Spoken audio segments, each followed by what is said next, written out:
1947 India அதிகாரப்பூர்வமாக சுதந்திரத்தை பெறுவதற்கு முன்னாடியே தேசிய கொடியேற்றப்பட்ட ஒரு இடம் இருக்கு. அந்தமான் நிக்கோபார் தீவுகளில் நேதாஜி சுபாஷ் சந்திர போஸ் அவர்கள் தேசிய கொடியை ஏற்றிருக்காரு. மூவர்ண தேசிய கொடியையும் முதல் முறையாக இங்கே ஏற்றிருக்காரு. அந்தமான் நிக்கோபார் தீவுகளில் 1943ஆம் ஆண்டுகளாக இந்திய தேசிய கொடி என்பது அந்தமான் நிக்கோபார் தீவுகளில் ஏற்றப்பட்டிருப்பதாக பற்றி நம்ம படிச்சிருப்போம். அந்த இடத்துல நம்ம இருக்கோம். முதலாக இங்கே தான் மூவர்ண கொடி தேசிய கொடி ஏற்றப்பட்டது. அந்த 1942லேருந்து 45 வரைக்கும் ஜப்பானிய இராணுவத்தினுடைய கட்டுப்பாட்டில் இருந்த அந்தமான் நிக்கோபார் தீவுகள். அந்த சமயத்தில் தான் நேதாஜி சுபாஷ் சந்திர போஸ் அவர்கள் இந்த தீவுக்காக வந்திருக்காரு. இந்த தீவுக்கு இங்கே இந்தியாவினுடைய தேசிய கொடியை அவர் ஏற்றிருக்கதா சொல்லப்பட்டிருக்கு. 1943 நேதாஜி சுபாஷ் சந்திர போஸ் அவர்கள் இங்கே தேசிய கொடி ஏற்றப்படக்கூடிய அந்த வரலாற்று இடத்துல தான் நம்ம இருக்கிறோம். இந்த இருக்கக்கூடிய அந்த கடற்கரைக்கு பேர் மெரினா கடற்கரை அப்படின்னு சொல்றாங்க. அதாவது சென்னையில் இருக்கக்கூடிய மெரினா மாதிரியே இங்கே அந்தமான் நிக்கோபார் தீவுகளில் இருக்கக்கூடிய அந்த போட் பிளேயருக்கு அருகில் இருக்கக்கூடிய இந்த பகுதியை மெரினா கடற்கரை அப்படின்னு சொல்றாங்க. இது ரொம்ப வரலாற்று சிறப்புமிக்க ஒரு இடமா பார்க்கப்படுது. ஆனால் 4 ஆண்டுகளுக்கு கழித்து தான் சுதந்திரம் கிடைக்குது.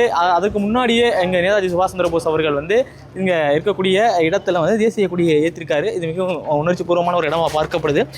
இருந்தாலும் இந்த இடத்துக்கான சிறப்பு என்ன அப்படின்னு நம்ம பார்க்கும்போது 1943 நேதாஜி சுபாஷ் சந்திர போஸ் அவர்கள் சிங்கப்பூரில் இருக்கும்போது அழைப்பு கொடுக்குறாங்க ஜப்பான் ஆர்மியிலிருந்து.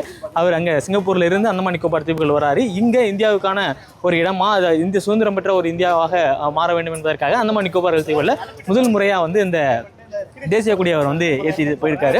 அதன் பிறகு 1945க்கு பிறகு இந்த 2ஆம் உலகப் போர் சூழல் இருக்கக்கூடிய அந்த நேரத்தில் தான் ஹிரோஷிமா நாகசாகி குண்டுவெடிப்புகள் நடக்குது. அந்த நேரத்தில் ஜப்பானுடைய ஆர்மி பின்வாங்கப்படுது. அதன் பிறகு மீண்டும் வெள்ளையர்கள் அந்தமான் நிக்கோபார் தீவுகளை அவர்களுடைய கட்டுப்பாடுகள் எடுக்கிறாங்க. இருந்தாலும் நேதாஜி சுபாஷ் சந்திர போஸ் அவர்கள் இந்த பகுதிக்கு வந்தப்பவே அந்த ஆசாதி அரசு அப்படின்றதோட நிறுவனர் நம்ம ஏற்கனவே பார்த்துருந்தோம். இருந்தாலும் இந்த இடத்துக்கு நம்ம வரணுன்றதுனால ரொம்ப நேரம் டிராவல் பண்ணி இந்த இடத்துக்கு நம்ம வந்திருக்கிறோம். இங்கே இருக்கக்கூடிய சூழலை பார்க்கும் பொழுது மிகவும் ரம்யமான சூழலாக இருக்குது. சென்னையில் எப்படி ஒரு மெரினா கடற்கரையில் அங்கே இருக்கக்கூடிய மக்கள் எல்லாம் வருவாங்களோ அதே மாதிரி அந்தமான் நிக்கோபார் தீவுகள் வரக்கூடிய எல்லாருமே முதல் முறையாக தேசிய கொடி ஏற்றப்பட்ட இடத்திற்கு வரணும் அப்படின்னு சொல்லிட்டு இங்கே பார்க்குறாங்க. 1947 சுதந்திரம் பெற்றிருந்தாலும் 1943 நேதாஜி சுபாஷ் சந்திர போஸ் அவர்கள் முதல் முறையாக மூவர்ண கொடியை தேசிய கொடியை இங்கு ஏற்றியிருக்கிறார்.